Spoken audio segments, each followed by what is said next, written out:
And we found out too. What are you doing about your business? Do you want more clients? Do you want more people to know about the services that you do provide? Do you have a luncheon coming? What about your premieres? Call MBC. Advertise your birthdays, weddings, anniversaries, church program, or request our coverage at your function. MBC, at your service 24/7. Call 832-887-6452 or call 281-888-9502. MBC, your favorite station, sharing African views.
In Houston, if we can dream it, we can do it. I'm Sylvester Turner. I went from here in Acres Home to University of Houston and Harvard because my teachers, pastor, and parents stood by me to make dreams a reality. That is why I am never afraid to dream of a better Houston for everyone. With job training, a living wage, community policing, a real partnership with our schools, even filling the potholes. This is Houston. If we can dream it, we can do it. African Coalition Political Action Committee has endorsed Sylvester Turner for the Mayor of Houston 2015. Welcome to Wazobia Market.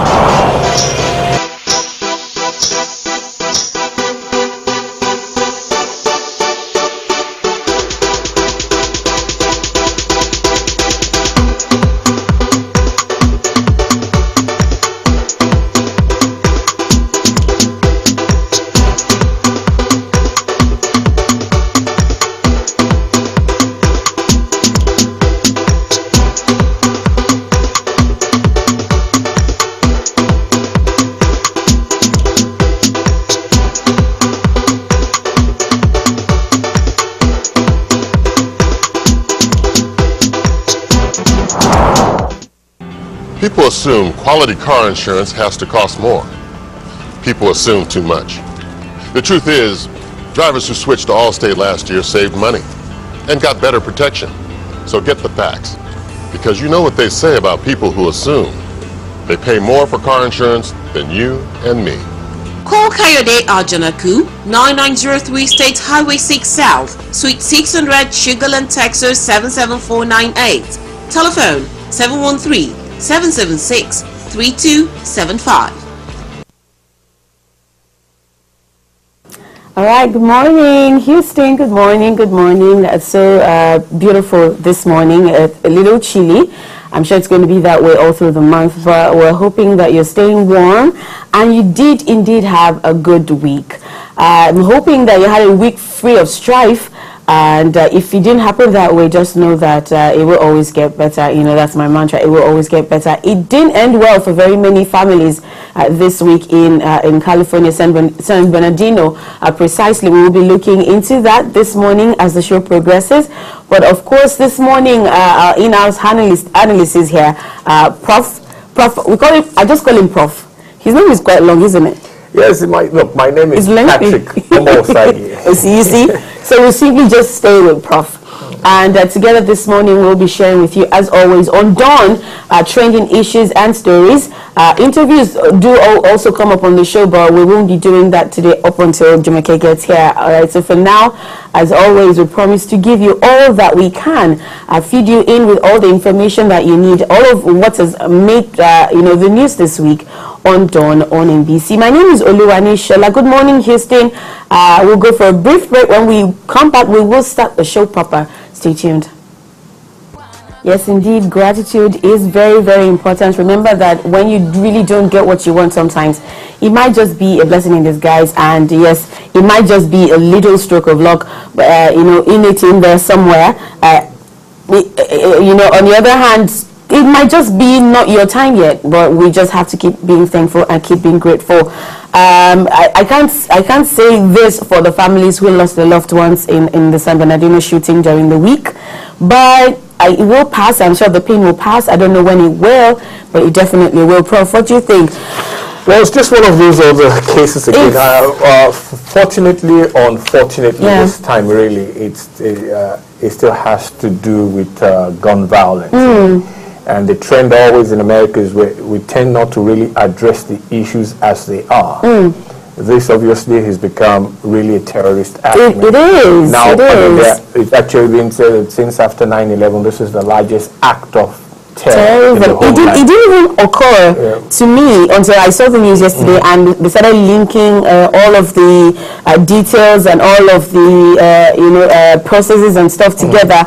First up, everybody was wondering what would have come up, what would have happened to both of them. Why would they were at a party? Something happened that sure does happen, at every party, and they go back home, get the guns, and it was obvious start shooting. That initial story was obvious that story wasn't really going to pan out, because look, there's nobody that goes to a party and then that quickly turn around angry, and get all those ammunition and dress up and mask yourself and come back and shoot up the hall.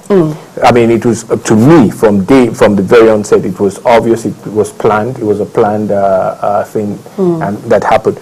It's quite unfortunate, but look, this is the new world in which we live now. Oh my goodness. There are people that are out there that want to hurt other people in the name of whatever. In the name of whatever. And that's the world we live in. It's not I'm going to put it out there. It's not particularly an issue of guns, because they will do other things. I mean, these people had pipe bombs that they wanted to blow people up with. So it's not just the guns. It's not just guns. I mean, I know that that's a political football, so we're always going to continue to discuss guns in America. But the issue of guns will also never be solved in America.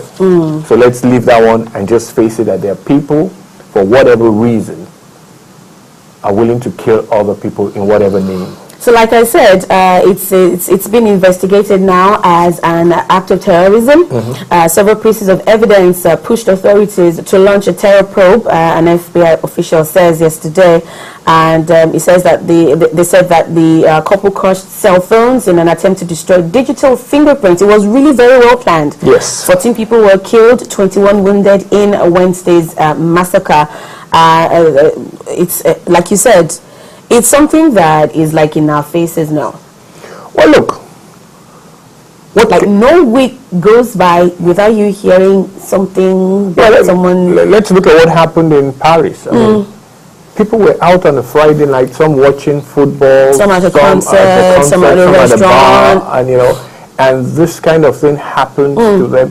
It's one of those things. Nobody's prepared to die. Nobody. But you are unprepared for the entire situation. Someone just shooting at you randomly, someone you didn't offend, you've never seen, just shooting at you while you're trying to have a drink or watching someone else play music and all that. If you remember, at that concert, I mean, the people on stage that were playing, when the shooting first started, they looked stunned. It was like, is this part of our act? Is this really happening? Yeah, no. I mean, is this really okay? And then all of a sudden, you see the drummer kind of drop. As if he was shot, but I guess he realized that this is not part of the show we planned. And so, look, we live in a very, very different world now. I feel quite mortified.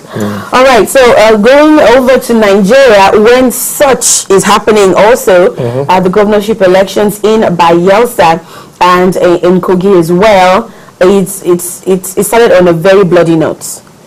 Yesterday, the INEC office in Kogi was razed down. This morning, a particular the headquarters, that's Okuroma of the Southern Ijo people, 4 people were already killed this morning. It was really bloody. You know, I don't seem to understand. I thought we progressed a bit. I thought we progressed a bit from the usual, there's an election, and you know, someone has to die, something has to go down. I don't seem to understand where the violence is. Is it that, are they trying to stop the election from holding? I can't place it either. Do they, you know, look, an election is going to hold. You know, one of the things you have to realize is just like once you arrive at a football game, you're going to play that game. Why not play it and let the outcome be what it is?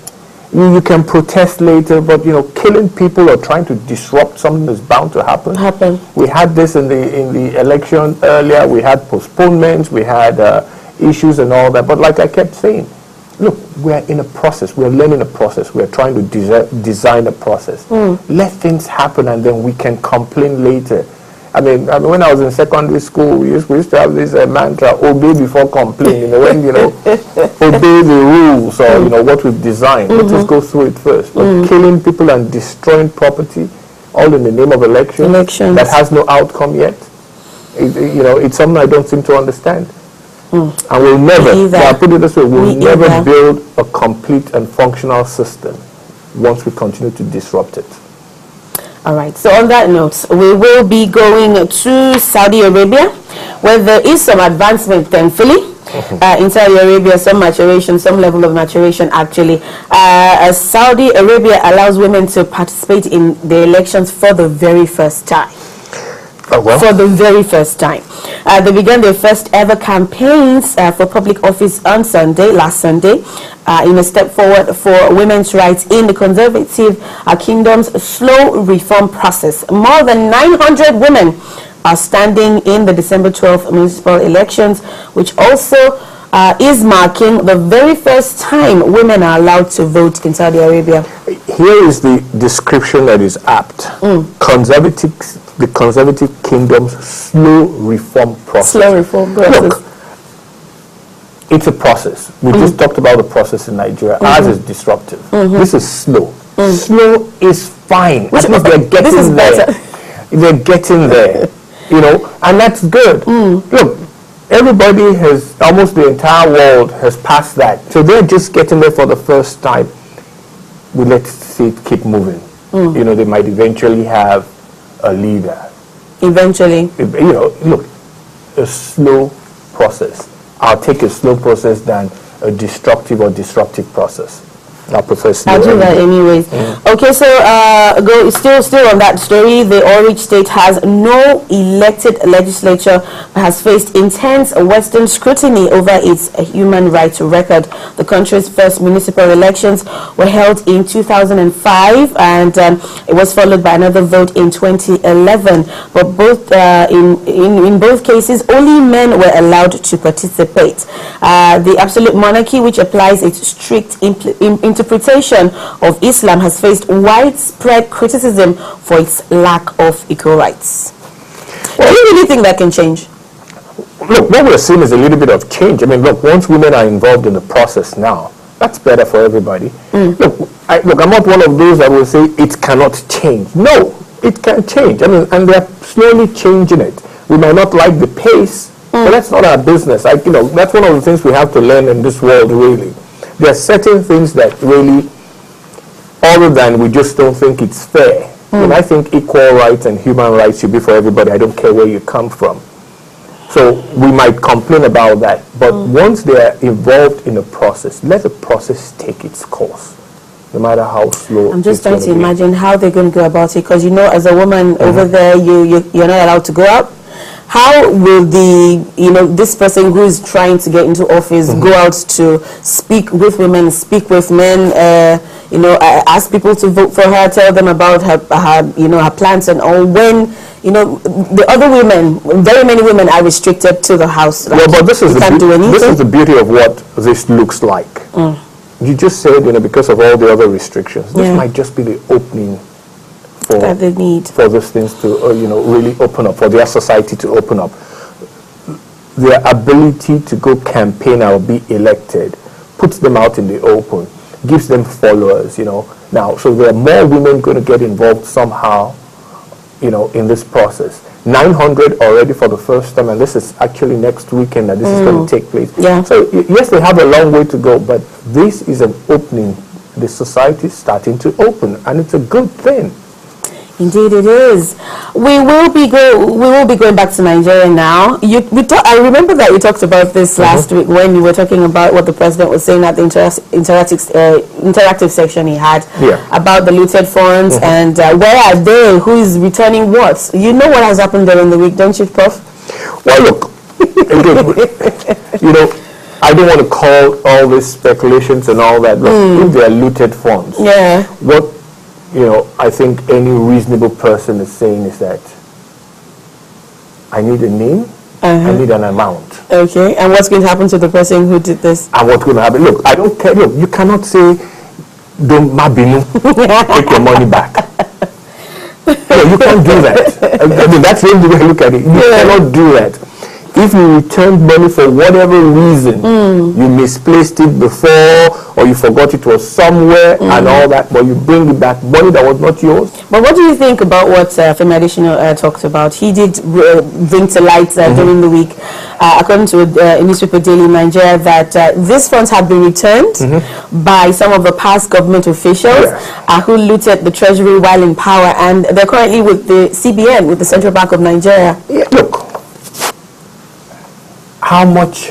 Look, let's not fool ourselves about how much is it, who returned it,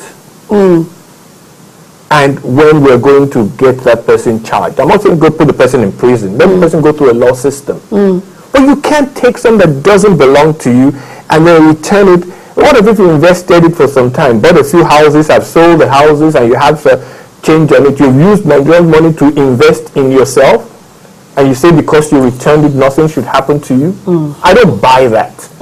This system has to be a lot more transparent. That's what I'm asking for. Okay, so I'm going to ask you this, Prof. Yes. Do you think that this is transparent enough? AFCC detained Shaibu Salisu during the week over the 2 billion naira arms deal. Do you think...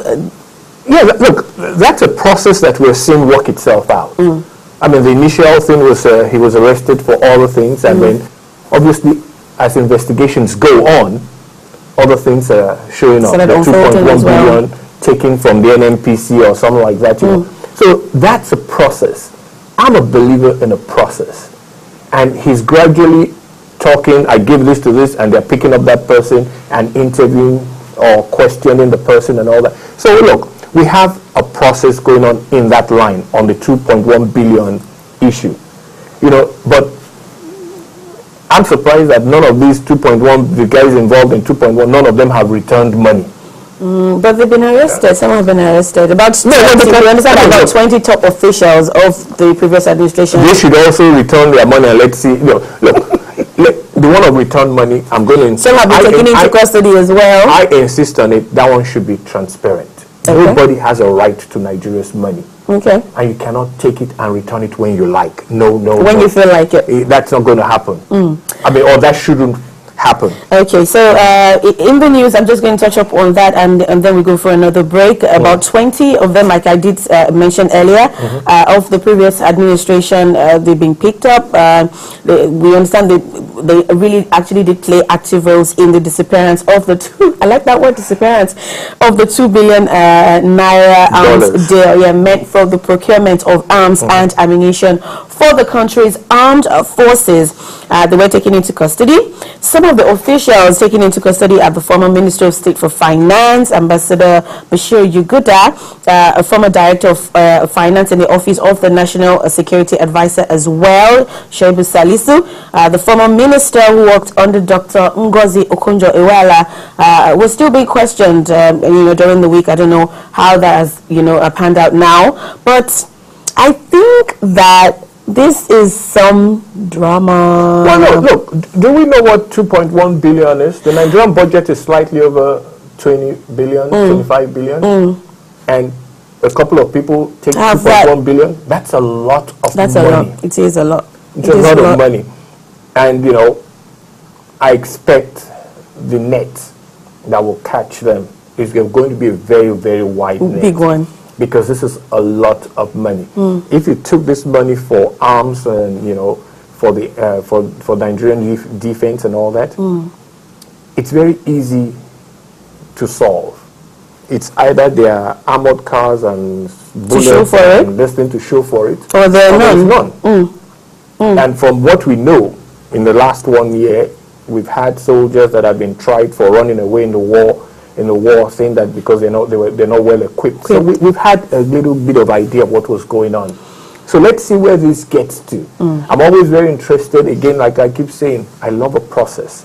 Let's see if this has come out gradually and it's getting bigger and bigger. So let's see where this ends up. Okay, so still on pilfering, alleged pilfering actually. The EFCC also uncovered another 600 million naira scam yesterday, Friday.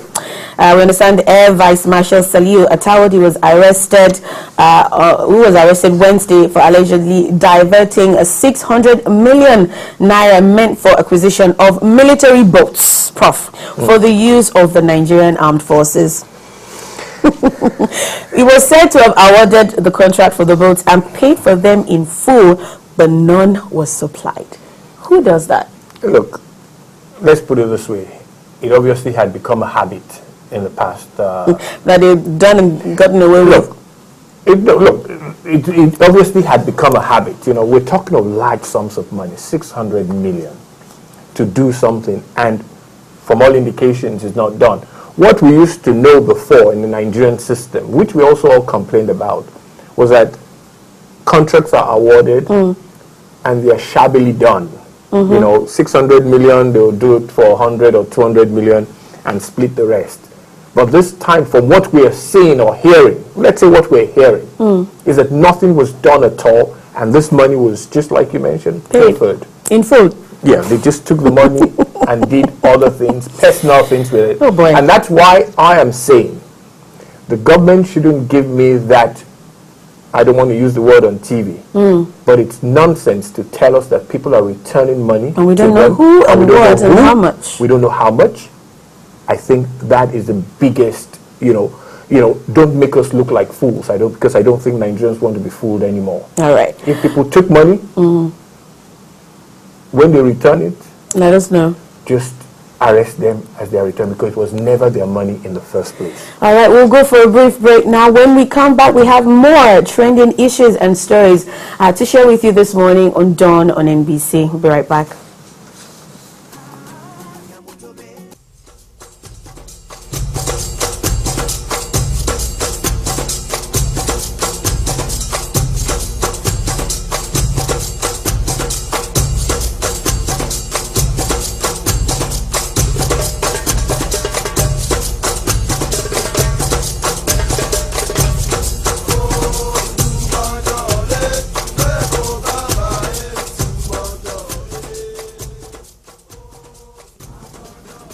All right, still done on NBC this morning. My name is Oluwani Shala. Prof is still as always here with me, and we've been talking about politics and Nigeria and the world over. We will be going to the football house.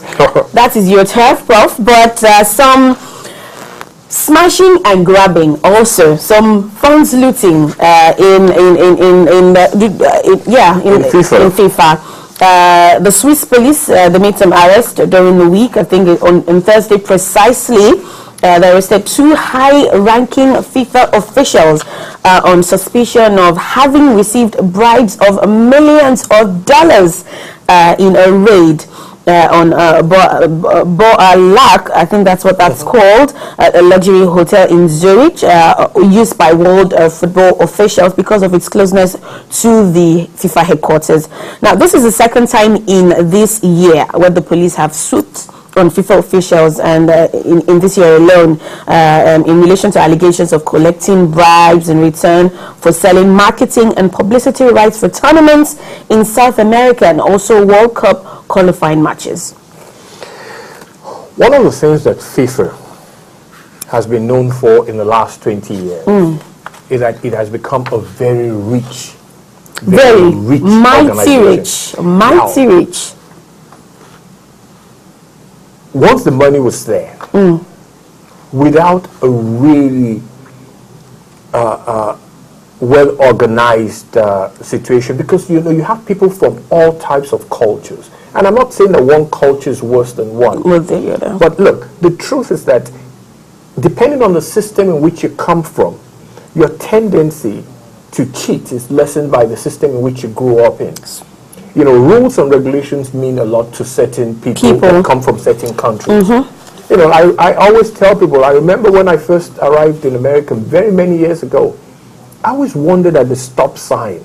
Now, why should I stop at 2 o'clock at night when there's nobody watching or right or coming ahead of me, and there's nobody coming? It's at night. I can see that there are no lights flashing anywhere. Now, that's because of where I come from. We don't respect the system, and we don't respect the other people. Now, over the years, obviously, it became a part of you, and then you began to understand why. There's also punishment for bad behavior. I've grown up in a country that there was very little punishment for bad behavior, and that's what we're seeing with FIFA. Most of the people being arrested is that, look, over the years, within the systems in which they grew up, making these kind of deals with commonplace. I mean, look at the American that was also involved in FIFA. He's already been charged. He's going to go to jail for a long time, because it's just not something their system allows. Money that does not belong to you. It is insane. It's not money you ever touch. It was also made known that some officials stole about $750,000 meant for Haiti earthquake victims. That is evil. Look, they said money corrupts, and plenty of money corrupts a lot of people mightily too. Look, 750 million. Let me tell you, I'm not trying to support those guys, but you see, their thinking also is that that if they go further, they will find out that part of that money was also used to corrupt the people in Haiti themselves. Look, it's a game. Anytime you have a lot of free money that doesn't belong to you, that is not well organized on how it is spent and moved around, people will touch it. People will get into it. Because it's big money, and they always expect that it'll take some time before people can figure this out. Yeah, 750 is a lot of money. Just like I was, we're talking about, the Swiss police released new indictments following this 6 a.m. arrest on Thursday of 2 FIFA vice presidents, Alfredo Herrera of Honduras and Juan Angel Napo of Paraguay in Zurich. A total of 16 officials have been laced with fresh corruption charges for sums totaling $200 million, mostly relating to TV and marketing deals in North, South, and Central America, and of course the Caribbean as well. Some of them, a particular person actually diverted $750,000, like I said, in emergency funds. I don't know. I can't even wrap my head around it. Look, this is the same FIFA that before the World Cup was held in America was really almost a broke institution. They couldn't make money. Nobody, I mean, the last World Cup before it came to America in 1990 in Italy was probably the worst World Cup ever. The stadiums were empty. There was hardly any, there was not good TV coverage and all that. But they came to America in 1994. And America, being the commercial animal it is, was able to sell the World Cup, just not to America, but to the world. And for the first time, FIFA saw that, wow, there's really money in this business. America since then has led the way in its marketing of the World Cup. And people say Americans don't like soccer, don't like football, you know, they don't watch football. America still pays the most for TV rights for World Cup, you know. So it's kind of, but they do it because it's commercial to them. It's about making money. for the TV stations that carry it and all that. That's what they do. But the rest of the world, they've seen how money can flow into this, and they're waiting and hungrily to pounce on it, chopping money that doesn't belong to them. Oh, wow. And I'll say this for the guy that is on his way out, Sepp Blatter, yeah. One of the things that he has done very well and that kept him in power was his ability to move that money around to a lot of different countries, and that kept him in power for all these years. I mean, if that man contests again tomorrow, he will not lose because a lot of countries are beholden to him. I mean, I know countries that don't even have a football, they have a football federation just because they're going to collect $350,000 that is given to every country in FIFA. I get you. They don't play any football, but $350,000 to a small island inside of Spain. Inside of Spain, there's a Spanish member of FIFA, and then there's a small island inside of Spain that's also collecting money. Those kind of people would forever be indebted to him. And that's why he's indebted. But on the flip side of that, during the week also, I think it was yesterday, they, however, discussed plans to expand the World Cup to 40 teams.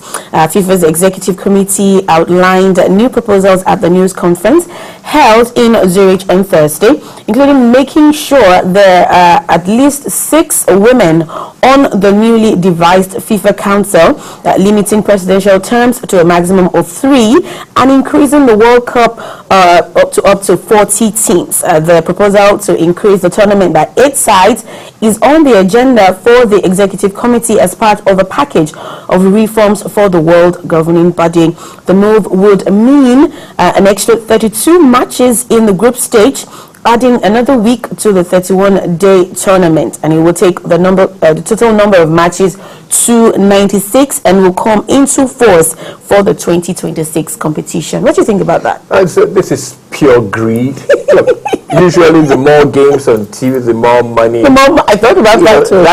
That is what it is. But that's look, a 1-month event is fine for the world. I mean, and exciting enough. Yeah, look, remember that we went to 32 just in the 98 World Cup. I think that's when we went to 32 teams, because even in America in 1994 we were still at the 24 teams and all that. I see no reason for this other than they really see that how to make money from TV and commercialization of the sport. I have no problem with it other than the extension of another 1 week. Look, really, usually, when I watch the World Cup, in 4 weeks, I'm already tired. Already? Of watching. Now extending it. Yeah, you want to extend it another 1 week in the summer? I hope they continue to vote it down. And first of all, I don't think the standard of football is really that increasing around the world, because what would happen is that with 8 new teams, you're going to get a lot more. I mean, Africa has 5 now. We'll probably get 2 of those 8. Europe will get some, obviously. We'll get some that they had lost over time and all that. But I don't think the standard is that high that, I mean, can you imagine having 7 countries? I mean, we only had 2 of the 5 going to the second round in this last World Cup. Those things matter. The standard of the game, because what will happen is that you will water down the tournament. It becomes a watery tournament. And I don't think that's fair to the viewer and to those that are paying to view. All right, so if you indeed agree, Prof, on that, please do tweet at MBC TV Houston. Feel free, let's share, let's yeah, get into your mind and whatever it is that your thoughts are on all of the stories that we've shared so far this morning on the show. His handle is at PJ Osage. Mine is Nishala01 on Twitter. Please tweet at us, and of course you can do that. Also, you can tweet at MBC TV Houston. Dawn on NBC would be the hashtag this morning. All right. So for all the looted funds and the pilfering and the smashing and grabbing, we'll take another break. One thing is for sure, the truth will always come out at the end of the day. We'll go for another commercial break. When we come back, we'll take the last lap of stories to share with you this morning on the show. Stick around.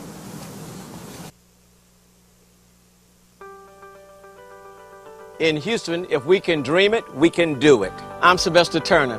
I went from here in Acres Home to University of Houston and Harvard because my teachers, pastor, and parents stood by me to make dreams a reality. That is why I am never afraid to dream of a better Houston for everyone, with job training, a living wage, community policing, a real partnership with our schools, even filling the potholes. This is Houston. If we can dream it, we can do it. African Coalition Political Action Committee has endorsed Sylvester Turner for the Mayor of Houston 2015. Welcome to Wazobia Market.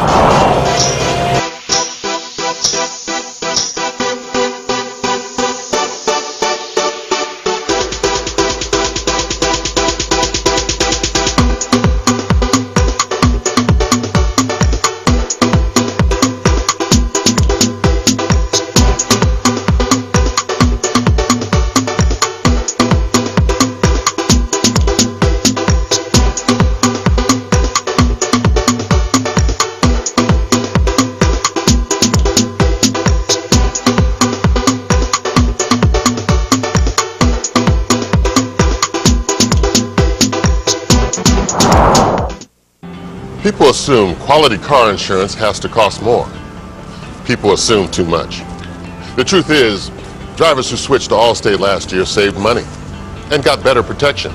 So get the facts, because you know what they say about people who assume. They pay more for car insurance than you and me. Call Kayode Aljanaku, 9903 State Highway 6 South, Suite 600, Sugarland, Texas 77498. Telephone 713-776-3275.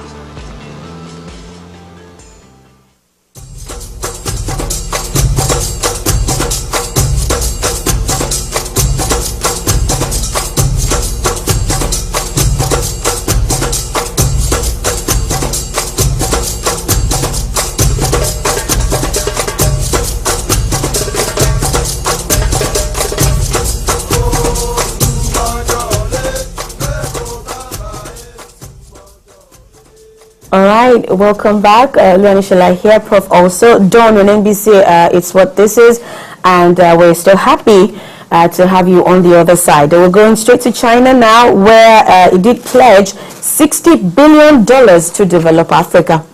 Prof. 60 billion, 60. Zero interest. Zero interest, yes. It's a zero interest I was going to go to that. Mm-hmm. Now, one of the things I've always said is that I like to say to a lot of people is that we don't seem to understand what numbers are. 60 billion is a whole load of money. Now, it's also zero interest if used properly. Yeah, if used. If used properly. And I think the Chinese will force us to use it properly, because I think the Chinese are in a different way of giving us money. What the Western world used to do many years ago was just hand us loans, and they didn't care how we used it, and then, you know, they will come back many years later to ask for their money because they were loans. I mean, the Chinese, zero interest, I mean, they're going to force us to do concrete things with this money.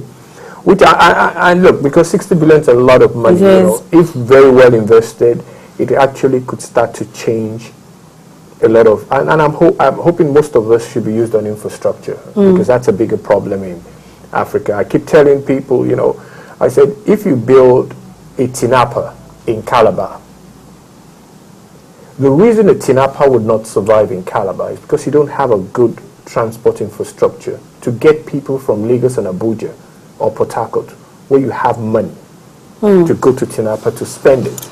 So it's not going to survive. And we can see that has been happening to a lot of projects outside of Lagos and Abuja. Because if you don't have good transportation infrastructure or network, I'm not going to spend... I remember, twice as much. Not even twice as much. I'm not going to spend... there was a time that there was a beautiful golf course, I think, somewhere outside in Ondo or somewhere. Okay. And I met the owner, and he said he wasn't doing very well. And I said, look, I'm not going to leave Lagos and come all the way on a Friday and spend 6, 7, 8 hours on the road. Driving. Yeah, just because I want to go play golf on a weekend. That's not going to happen. But until I said that, he never realized that that's the problem. People are not going to leave where they are and go through all that to go spend their money. And then drive back another 6 hours. It's not going to happen. Especially I go and drive on the day that there's a lot of church activities on the expressway. I mean, my golf clubs will be crying. Not me. So the president of China, Xi Jinping, has pledged $60 billion zero-interest loan to Africa that will help in the development of the continent. He said this at the opening of the China-Africa Cooperation Forum in Johannesburg on Friday. He announced that China will train 200,000 technicians for Africa and also offer 40,000 training opportunities for Africans. And just as Prof said, very good step in the right direction, and we're hoping that yes, we really do make good use of these funds. We will go straight to South Africa, where Oscar's story did take a new turn during the week. He has been convicted of murder as the appeals court overturned the earlier conviction. Oscar Pistorius was found guilty of the murder of River Steenkamp after South Africa's Supreme Court of Appeal overturned the previous conviction of culpable homicide. Judge Eric Lee ruled on Thursday that the Paralympic gold medalist should have foreseen that his firing of a gun would have killed whoever was behind the door in his bathroom, regardless of what he thought it was, Steenkamp or an intruder. I really quite agree with that. And the original court judgment had been fundamentally flawed, Leach said, and I think I agree with this, actually. They played a lot of funny games with it. I don't think they played a lot of funny games. It went to a trial. Fortunately, unfortunately, their system, it was a one-person judge. You know, you sit and make your case. So he's the only one who can... So she was the only one. And look, and it's funny because, you know, when you live in America, you always think of things almost in black and white. He's white. The judge was black. And she was a lady. And she gave him... She basically agreed that, oh, you did something, but it wasn't as grievous. You know, you made a mistake and blah, blah, blah. And a house arrest.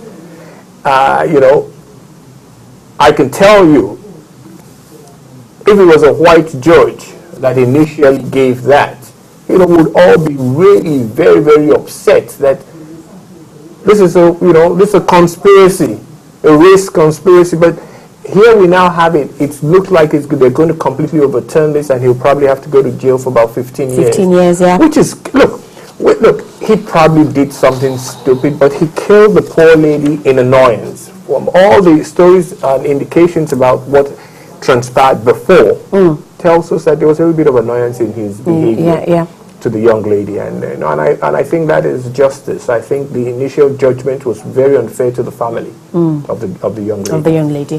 All right. So that being said, we are going to what really did make the news. It was very, very, very, very big in Nigeria during the week, and that was the purported social media bill.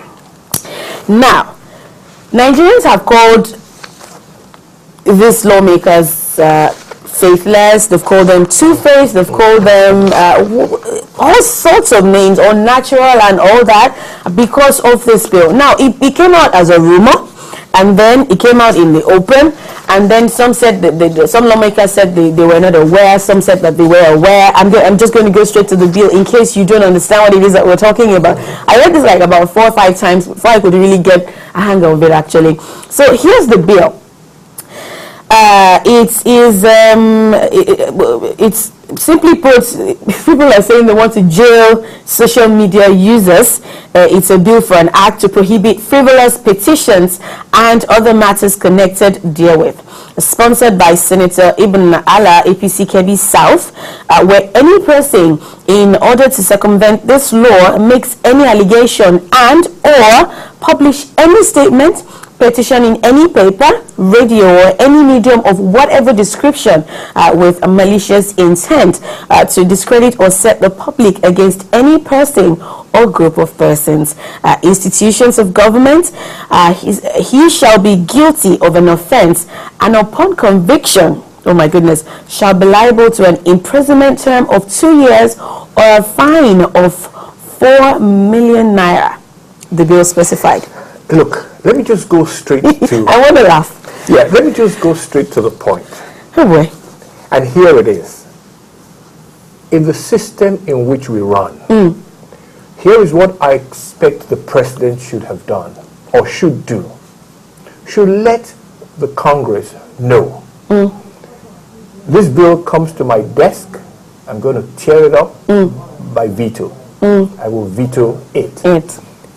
Now, it's as simple as that. It happens all the time here in America. The Republicans control the Congress right now. Once they start debating a bill or put a bill forward... Once they don't like it, they just... No, the president will let it be known right away that this is going nowhere because I'm going to veto this. So you either reconstruct it, make it more sensible, or you abandon it. Why waste anybody's time? Except the president agrees with this bill. If it doesn't, it should come out and say, this, I will tear it up once it gets to my desk. Hold that, Prof. We would like for you to call. We would like to have your take on this issue, actually. Please do call if you have a thing or two to add to what it is that we're discussing this morning. The social media bill, do you agree with them? Do you not? 713-340-7514 is the number. Once again, 713-340-7514. Please, it will be nice to have your take on this morning. Prof, the bill actually goes on to say that where anybody, any person, through text message, through tweets or WhatsApp or through any social media, posts any abusive statement, knowing same to be false, will, with intent to set the public against any person or group of persons, an institution of government or such other bodies established by law, shall be guilty of an offense, and upon conviction also shall be liable to an imprisonment for 2 years or a fine of 2 million naira, or both fine and imprisonment. Look, they might as well just block Facebook, WhatsApp, all social media. I think that Nigerian youth actually forced them to be in the social media. No, look. Very many of them are not very young. 2016, we're almost in 2016. Look, people can say, I'll put it out there, people can say whatever they like. You don't have to agree with them. You can actually say that's a stupid statement, but that you're going to jail someone for, look, I understand the language when they say when you petition, I tend to want to understand why do they use it that way. They're trying to cover themselves up in some ways that, maybe when you put out something about you petition for something to happen or not happen and it's false, maybe because of the resources that has been put into in listening to you and all that. But when they go on further and talk about the use of social media to do this, and I said, look, this is a cover-up. They just don't want to be attacked. They don't want people to criticize them. But in 2016, look, the cat is out of the bag already. Look, this is a new generation. This is a new world we live in. People are going to say what they like. People are going to say what they see. People are going to say what they feel. And you can't change that. So, look, our senators should grow up and take it like a man. If people insult you, If you want to insult back, insult back. If not, just ignore. Just ignore. But that you want to make a bill that punishes people for saying something. Look, like I said, and I'll go back and end with that. The president, I think he should be back from South Africa now. Yes. He should come out and say, or the press should ask him, what do you think about this bill? And he should just say, this was just a joke. Yeah, this is not going to happen. And it's never going to become law because I wouldn't sign it.